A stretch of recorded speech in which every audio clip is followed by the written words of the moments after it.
যে ফজর নামাজের পরে সুবহানাল্লাহি ওয়া বিহামদিহি ওয়ালা হাওলা ওয়ালা কুওয়াতা ইল্লা বিল্লাহ, তিনবার পড়বে সুবহানাল্লাহি ওয়া বিহামদিহি ওয়ালা হাওলা ওয়ালা কুওয়াতা ইল্লা বিল্লাহ, তিনবার পড়বে ফজরের নামাজের পরে সন্ধ্যা পর্যন্ত, মাগরিব পর্যন্ত।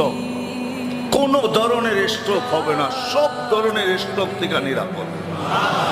না ব্রেন স্ট্রোক হবে, না হার্ট স্ট্রোক হবে, না প্যারালাইসিস হবে, না মরণ বেদিতে হবে। মরণ বেদি তার আসবে। তো যেই সাহাবী নকল করতেছিলেন, তো উনি বলছেন যে তুমি তো প্যারালাইসিস, তোমার কেন হলো? আমার ভাই বলিস না, যেই দিন আমি হয়েছি ওই দিন আমি এটা পড়তে ভুলে গেছি। কিন্তু আমাকে দেখা আল্লাহ রসুলের কথাকে তুই মিথ্যা ভাবিস না, আল্লাহ রসুলের কথা সত্য।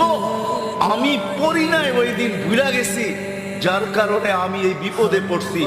আল্লাহ রসুলের কথা সত্য।